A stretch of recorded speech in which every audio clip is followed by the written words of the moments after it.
Surabaya merupakan kota terbesar kedua setelah Jakarta, tidak lepas dari yang namanya program urban farming. Hal tersebut akan menjadi salah satu solusi untuk mewujudkan kemandirian dan ketahanan pangan di kota Surabaya.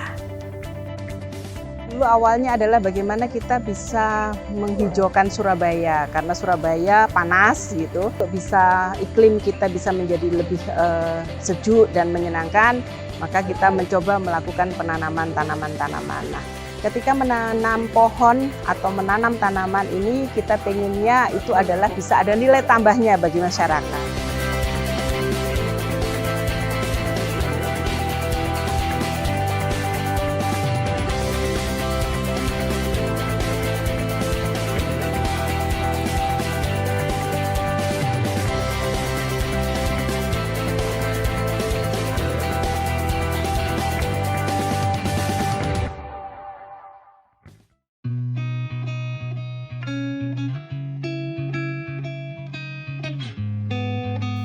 Urban farming untuk saat ini mulai menjadi tren dan kegiatan baru yang digemari banyak orang, terutama di daerah perkotaan seperti kota Surabaya. Urban farming atau bisa kita sebut dengan pertanian perkotaan merupakan salah satu bentuk ruang terbuka hijau produktif yang memiliki nilai ekonomi dan ekologi. Urban farming itu sendiri tidak melulu hanya di hidroponik ya, artinya pertanian dilakukan atau peternakan yang dilakukan di sebuah perkotaan atau lahan yang sudah sempit dimanfaatkan untuk bisa lebih produktif, terutama di perkotaan itu bisa dikatakan urban farming. Contohnya dengan yang kecil seperti ini, itu bisa dilakukan di rumah-rumah. Memanfaatkan lahan-lahan kosong yang sebelumnya tidak bisa atau belum difungsikan, dialihkan menjadi lahan untuk menanam atau dijadikan tempat urban farming di rumah masing-masing. Urban farming merupakan istilah yang merujuk pada kegiatan bercocok tanam ataupun beternak secara mandiri maupun kelompok di wilayah perkotaan. Biasanya, kegiatan ini memanfaatkan lahan yang terbatas dan hasil dari kegiatan urban farming biasanya bisa diolah sendiri untuk kemudian dikonsumsi atau didistribusikan ke tempat lain. Urban farming bisa dilakukan di mana saja dan kapan saja, seperti yang dilakukan oleh Mas Pandu, warga Ngagal, kota Surabaya ini. Ia mengelola urban farming dengan sistem tanam di 3 tempat sekaligus, yaitu di rooftop, stone kali, dan lahan kosong. Ini saya sendiri yang saya sedang lakukan. Saya lakukan di rooftop. Di atas rumah saya ada deck. Di atasnya saya buat petaan bedengan yang bawahnya dilapisi oleh terpal. Itu atasnya kita kasih tanah, itu bisa digunakan. Terus kedua, bisa digunakan di lahan yang kosong.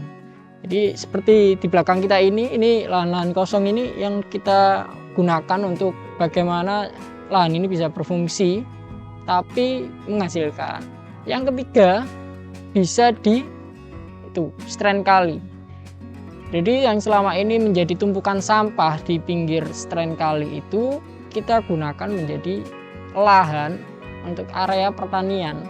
Orang bilang, wah nggak mungkin taruh sini karena ini mungkin tanahnya nggak bagus karena di pinggir kali. Tapi ternyata kita lakukan juga bisa juga bagus. Urban farming memiliki dampak yang lebih besar bagi kelangsungan hidup masyarakat perkotaan.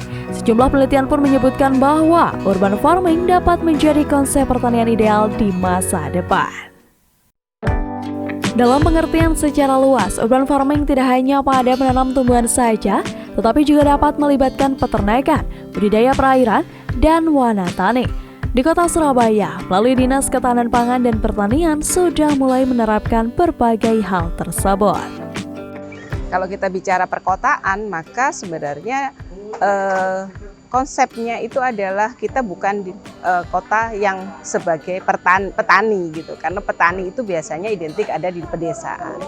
Sehingga bagaimana kita bisa memanfaatkan kota ini atau lahan ini untuk menjadi mengembangkan pertanian. Jadi urban farming adalah upaya pengembangan pertanian secara luas. Di dalamnya ada perikanan, ada peternakan, dan ada pertanian sendiri yang dikelola di areal perkotaan.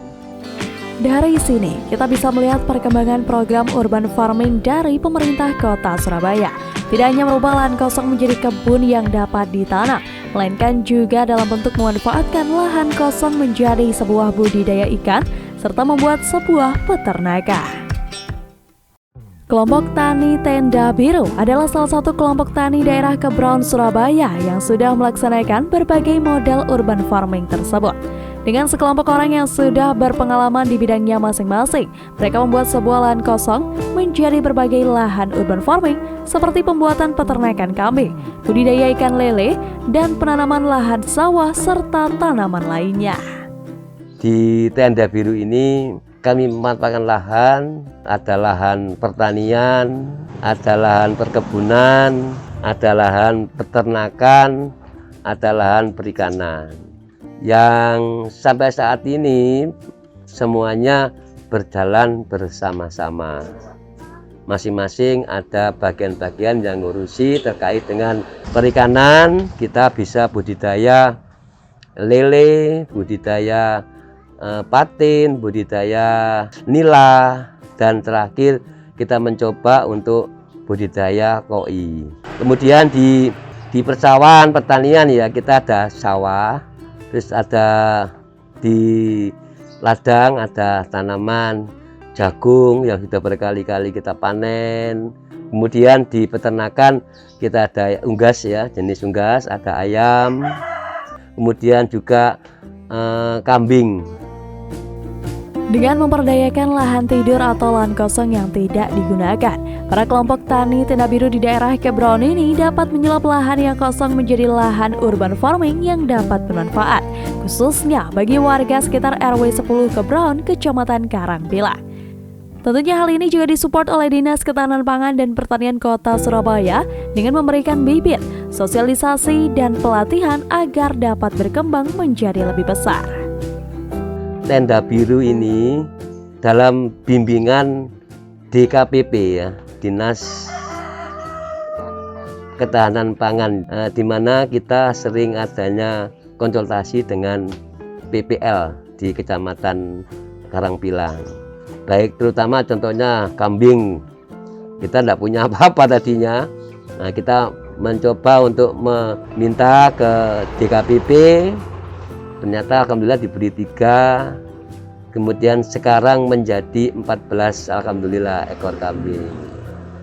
Juga lele juga sering panen berkali-kali ya. Nah, di situ akan terjadi peningkatan penghasilan ekonomi warga di RW 10 terutama. Program kita memang tadi bahwa program urban farming yang kita kembangkan, kita ingin membentuk areal itu bisa tidak hanya mencukupi untuk keluarga, tetapi bisa dikembangkan secara ekonomis dengan membentuk kelompok-kelompok. Jadi misalnya ada kampung sayur, ada kita kembangkan kampung pon-pon herbal gitu ya.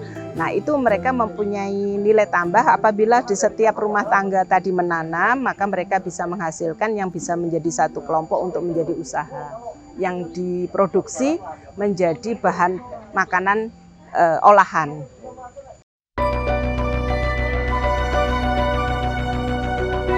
Di kota Surabaya terdapat sekitar 2.900.000 penduduk yang merupakan kota dengan jumlah penduduk terbesar kedua di Indonesia. Membuat Surabaya tidak mengelak dari arus urbanisasi yang terus meningkat, kepadatan penduduk, meningkatnya jumlah kebutuhan pangan, dan naiknya harga pangan pokok. Hal tersebut akan sangat berdampak pada ketahanan pangan masyarakat jika tidak dikelola dengan baik. Bapak Mehdi adalah pemilik UMKM Kebun Sayur Surabaya yang bergerak di bidang hidroponik dan berdiri sejak tahun 2014. Usaha Kebun Sayur Surabaya berdiri dikarenakan pada saat itu untuk mencari produk sayuran yang berkualitas sangat susah di kota Surabaya. Maka dari itu, Kebun Sayur Surabaya menjadi peluang tersebut sebagai usaha dalam menyuplai produk sayuran yang berkualitas, utamanya untuk resto dan hotel. Om saya itu punya usaha resto. Beliau mengeluh tentang masalah mencari produk-produk yang berkualitas. Yang utama yang jadi concernnya adalah sayur mayur, karena sayur mayur itu ada musim tertentu yang jelek dan harganya naik turun dan variasinya nggak bisa banyak. Nah padahal di satu sisi resto itu perlu inovasi kan. kita juga merhatiin namanya orang Surabaya itu kan makin lama itu kan menengah ke atasnya cukup banyak. Berarti kan mereka cari sayur-sayur yang memang ke arah western gitu. Nah di pasar tuh enggak ada. Nah kita juga merhatiin berarti kan hotel dan resto makin lama makin butuh sayur yang seperti itu. Tapi kenapa kok sayur-sayur yang di pasar itu kan kebanyakan nggak begitu bagus. Kalau kita bisa nyediain, pasti pasar itu kemungkinan besar akan terima. Ya karena itu kelihatannya bisa dilakuin, ya terus kita bangun. Kota Surabaya tidak memungkinkan membuat sebuah lahan yang luas seperti di pedesaan untuk produksi suatu bahan pangan. Jadi, Kota Surabaya harus tetap menyuplai bahan pangan dari luar daerah untuk memenuhi kebutuhan masyarakat. Akan tetapi, dengan adanya konsep urban farming atau pertanian perkotaan ini dapat meminimalisir bergantungnya pada pasokan pangan tersebut. Kalau kita bicara ketahanan pangan, ini adalah kemampuan kita dalam menyediakan bahan makan yang untuk dikonsumsi oleh masyarakat. Nah, karena kita perkotaan, maka tentunya kita tidak bisa berdiri sendiri karena kita bukan produksi. Nah, kita harus berkolaborasi dengan daerah lain sebagai daerah penghasil. Maka itu pentingnya kolaborasi dengan beberapa daerah. Bagaimana di Surabaya bisa membantu dengan tadi mengembangkan minimal memenuhi kebutuhannya sendiri dengan memanfaatkan lahan yang sempit untuk keluarga bisa terpenuhi melalui urban farming. Permasalahan ketahanan pangan itu pasti terjadi di setiap kota ya, karena satu, masyarakat yang padat, kemudian lahan yang sempit, otomatis itu akan menjadi kendala untuk terpenuhinya kebutuhan pangan. Terutama kalau kita di bidang sayur-sayuran, sayur yang di Surabaya itu dipasoknya dari luar kota semua.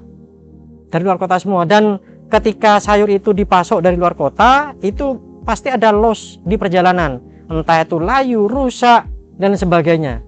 Itu yang akan menjadi kendala. Nah, dengan bisa dilakukannya urban farming di rumah masing-masing, di lingkungan masing-masing, bahkan di lingkungan kerja pun bisa dilakukan, itu akan membantu proses ketahanan pangannya nanti.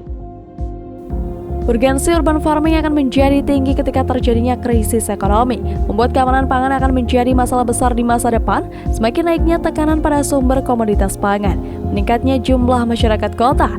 Urban farming akan menjadi salah satu aktivitas yang penting bagi masyarakat. Hasil dari urban farming sendiri cenderung lebih terjaga dan lebih sehat serta merupakan strategi yang cocok untuk menghasilkan bahan pangan yang segar dengan lahan yang terbatas. Itu sangat berefek banget. Kita nggak perlu beli dengan ke pasar dulu, terus ke swalayan dulu untuk mencari sayuran. Sedangkan di daerahnya udah ada. Urban farming secara tidak langsung berdedikasi terhadap ketahanan pangan, peningkatan gizi, dan kesejahteraan kehidupan masyarakat. Hal tersebut mengarah ke 3 aspek tujuan, yaitu keberlanjutan produksi pasokan pangan, memajukan ekonomi sosial, serta pengolahan sumber daya alam yang berkelanjutan. Dari aspek ekonomi, peranan urban farming memiliki banyak keuntungan, yaitu dapat memperkuat ekonomi masyarakat, membuka lapangan kerja baru, dan meningkatkan penghasilan masyarakat. Dengan urban farming, masyarakat dapat memenuhi kebutuhan pangan sendiri. Ya, manfaatnya yang jelas pertama ini adalah untuk pribadi, keluarga itu bisa mendapatkan hasil, menikmati hasil dari yang ditanam atau yang dikelola baik itu perikanan maupun peternakan, mereka bisa mendapatkan hasil. Dengan demikian dia mengurangi pengeluarannya. Yang kedua tentunya karena dia pertanian bisa mampu membuat lingkungannya menjadi lebih indah, membuat lingkungannya menjadi lebih bersih, lebih sehat. Dan yang ketiga ada nilai ekonomisnya, apabila itu dikembangkan secara besar dan profesional tentunya bisa mendapatkan penghasilan tambahan untuk masyarakat. Dan jika ditinjau dari aspek ekologi, perkembangan urban farming dapat memberikan berbagai manfaat bagi lingkungan, yaitu seperti konservasi sumber daya tanah dan air, memperbaiki kualitas udara, menciptakan iklim mikro sehat, memberikan keindahan bagi kota, dan sebagai upaya mitigasi terhadap perubahan iklim. Itu akan sangat bermanfaat ketika dilakukan satu dari pribadi, kebutuhan keluarga itu terpenuhi, lingkungan kita itu menjadi indah, hijau, oksigennya terpenuhi, kemudian bisa mendapatkan penghasilan dari situ ketika ditekuni istilahnya. Kita semua harus sadar akan fakta bahwa pertumbuhan arus urbanisasi dan kepadatan penduduk yang terus meningkat di perkotaan yang seiring berjalannya waktu akan berdampak pada ketahanan pangan di masa depan. Maka dari itu, melaksanakan urban farming merupakan sebuah langkah yang penting untuk mengatasi hal tersebut, karena tidak harus bergantung pada pasokan pasar dan bisa dilaksanakan di tempat mana saja, bahkan lahan yang sempit sekalipun. Ya, saya harap semua bisa lah untuk melakukan urban farming ini. Ayolah, bisa nanam di rumah, mempunyai 1 atau 2 pohon sayuran. Kalau nggak mau, ayo buat kelompok tani yang kecil-kecil, yang penting ada, karena itu yang berpengaruh. Kalau bukan kita yang melakukan urban farming, siapa lagi? Kalau tidak dimulai, kapan mau mendapatkan manfaatnya? Kami hanya sekedar sosialisasi dan sebagainya tentang kebermanfaatan, tidak ada action, itu sama saja dengan nol. Urban farming atau pertanian perkotaan ini memiliki peranan dan dampak yang besar ke depannya untuk diri sendiri maupun lingkungan. Dengan melaksanakan urban farming, kita ikut andil dalam meningkatkan ketahanan pangan di perkotaan agar isu ketahanan pangan tidak menjadi masalah besar lagi di masa yang akan datang. Kalau bukan kita yang peduli, siapa lagi? Artinya kita yang harus memulai. Masyarakat semua juga harus memulai. Intinya seperti itu.